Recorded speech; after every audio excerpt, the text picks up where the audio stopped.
রাজধানীর এভারকেয়ার হাসপাতালে গুরুতর অবস্থায় চিকিৎসাধীন বিএনপি চেয়ারপারসন ও সাবেক প্রধানমন্ত্রী বেগম খালেদা জিয়ার শারীরিক অবস্থা নিয়ে দেশের গণ্ডি ছাড়িয়ে আন্তর্জাতিক অঙ্গনেও তৈরি হয়েছে ব্যাপক উদ্বেগ। তার অসুস্থতার খবর গুরুত্বের সঙ্গে প্রকাশ করেছে বিশ্বের একাধিক প্রভাবশালী গণমাধ্যম ও বার্তা সংস্থা। সবগুলোই বেগম খালেদা জিয়ার শারীরিক অবস্থাকে প্রধান শিরোনাম হিসেবে প্রকাশ করেছে। এএফপি জানায় ৮০ বছর বয়সী বেগম খালেদা জিয়া গত ২৩ নভেম্বর ফুসফুসে সংক্রমণের উপসর্গ নিয়ে হাসপাতালে ভর্তি হওয়ার পর থেকেই নিবিড় পরিচর্যা কেন্দ্রে রয়েছেন। বিএনপির ভাইস চেয়ারম্যান আহমেদ আজম খানকে উদ্ধৃত করে সংস্থাটি জানিয়েছে তিনি বর্তমানে অত্যন্ত সংকটাপন্ন অবস্থায় রয়েছেন এবং চিকিৎসকরা নিবিড়ভাবে তার শারীরিক অবস্থা পর্যবেক্ষণ করছেন।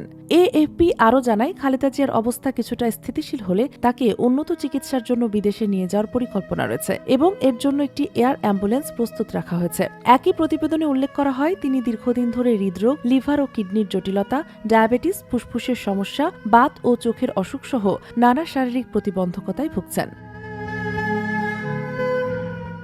বার্তা সংস্থা রয়টার্সও খালেদা জিয়ার অবস্থাকে অত্যন্ত সংকটাপন্ন বলে উল্লেখ করেছে। সংস্থাটি জানিয়েছে বাংলাদেশের এই সাবেক প্রধানমন্ত্রী বর্তমানে নিবিড় পর্যবেক্ষণে রয়েছেন এবং তাকে নিয়ে রাজনৈতিক ও সামাজিক অঙ্গনে গভীর উদ্বেগ তৈরি হয়েছে। প্রতিবেদনে আরও ইঙ্গিত দেওয়া হয়েছে এই সংকটময় সময় তার নির্বাসিত ছেলে এবং বিএনপির ভারপ্রাপ্ত চেয়ারম্যান তারেক রহমানের প্রত্যাবর্তন নিয়েও অনিশ্চয়তা বিরাজ করছে। কাতার ভিত্তিক সংবাদ মাধ্যম আল জাজিরা খালেদা জিয়ার ব্যক্তিগত চিকিৎসক ও বিএনপির স্থায়ী কমিটির সদস্য ডাক্তার এজেডএম জাহিদ হোসেনকে উদ্ধৃত করে জানিয়েছে বেগম জিয়া এখনও অত্যন্ত সংকটাপন্ন অবস্থায় হাসপাতালে চিকিৎসাধীন। এএফপির তথ্য উদ্ধৃত করে একই ধরনের খবর প্রকাশ করেছে গালফ নিউজ।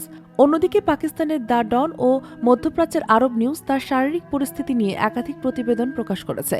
আরব নিউজ বিএনপি মহাসচিব মির্জা ফখরুল ইসলাম আলমগীরকে উদ্ধৃত করে জানিয়েছে বেগম খালেদা জিয়ার শারীরিক অবস্থায় কোনো উল্লেখযোগ্য উন্নতি হয়নি এবং তিনি এখনও মারাত্মক ঝুঁকির মধ্যে রয়েছেন।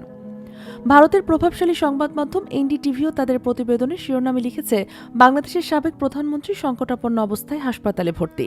পাশাপাশি Times of India, the Hindu ও হিন্দুস্তান টাইমসও বিষয়টিকে বিশেষ গুরুত্ব দিয়ে প্রকাশ করেছে, যা প্রমাণ করে এই সংবাদ শুধু বাংলাদেশের নয় উপমহাদেশ জুড়েও গভীর আগ্রহের জন্ম দিয়েছে। এদিকে দেশ জুড়ে তার সুস্থতা কামনায় অনেকেই দোয়া ও শুভকামনা জানাচ্ছেন। রাজনৈতিক মতভেদ ভুলে সাধারণ মানুষ, সামাজিক সংগঠন এবং বিভিন্ন শ্রেণী পেশার মানুষ তার দ্রুত আরোগ্য কামনা করছে। সোশ্যাল মিডিয়ায়ও তার সুস্থতার জন্য হাজার হাজার বার্তা ছড়িয়ে পড়েছে। এভাবেই খালেদা জিয়ার অসুস্থতা একটি মানবিক আবেগের জায়গায় পৌঁছে গেছে, যেখানে রাজনীতি ছাপিয়ে মানুষ হিসাবে একজন মানুষের জীবনই সবচেয়ে গুরুত্বপূর্ণ হয়ে উঠেছে।